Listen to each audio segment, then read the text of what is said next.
Overcoming lack of confidence. Here are 7 surprising points you must understand to rebuild your life. Hello, I'm Mark Tern from thesolution2.com. In this video we are going to see the 7 core points that you need to embrace if you are trying to overcome your lack of confidence. Self-confidence is one thing that most people think other people have except for themselves. All of us were endowed with special attributes, though we rarely recognize these gifts. We may see that men were not created equal, but there surely must be a universal stuff that balances all things. 1. Self-confidence is your core skill. Let's start by pointing out that your self-confidence is your core skill. It affects your daily survival, your relationships, your decision-making skills, your ability to take action, overcome obstacles, resist challenges, reach your goals. You can understand your destiny will be the result of your self-confidence and your ability to exploit it to create the life you desire. Well, there is a good news about this. 2. Your self-confidence is innate. We are all capable of being self-confident. It's not a thing that we can touch nor see.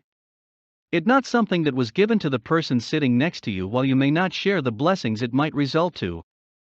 It is not something that we don't all have. You may not possess it now, yet this does not imply that you are deprived of the capacity to develop it. Everyone is entitled to self-confidence, and luckily, all opportunities are laid in our front, only we have to recognize them. We cannot afford to lose the value of one lifetime just because we missed too much of good life in exchange for not having been able to live our dreams.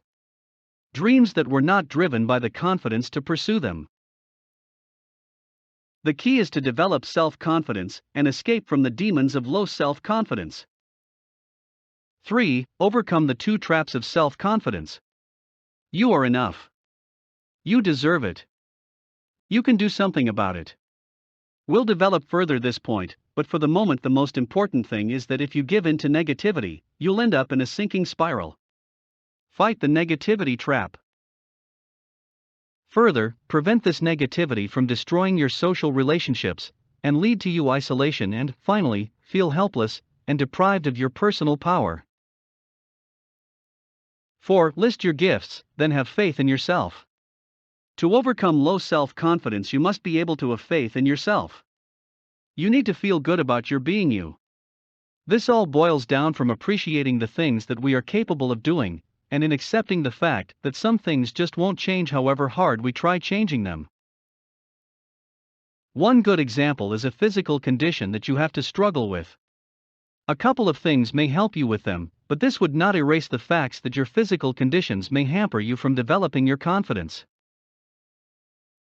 5. Do something about it. Ask yourself what makes you more confident of yourself. Most likely, these are things that deal more on the physical attributes that one has and one can acquire. Our standards of confidence will affect virtually all aspects of our happiness. Say, we find more value from being good looking, then it is best that you start resolving your low self-confidence by making yourself more beautiful. Luckily for us, there are various methods of transformation and enhancements. However, if your standards deal more on the innate beauty a person may have, like goodness of attitude, or skills and talents, you may start revamping yourself by strengthening these areas. 6. Confront your failures. Low self-confidence is more aggravated by our failures.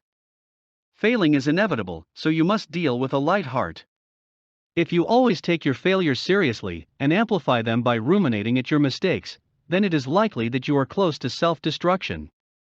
Practice an attitude that celebrates on victories, but forgets about your own stupidities.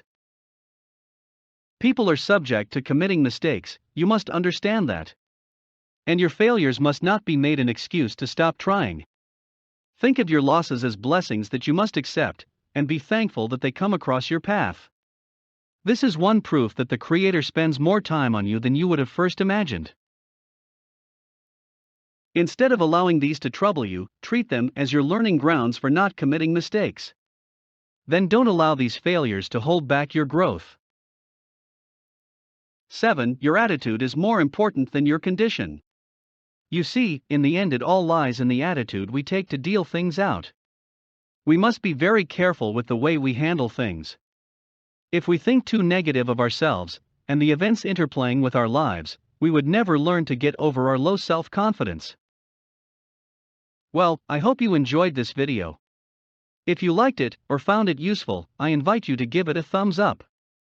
Now, if you're ready to get a head start towards developing your self-confidence, while learning to have more courage, and set your path towards unleashing your personal power, take action now, and enroll in my free 30-day self-confidence challenge. Click the link in the video description below, and visit us at www.thesolution2.com. See you in the next video.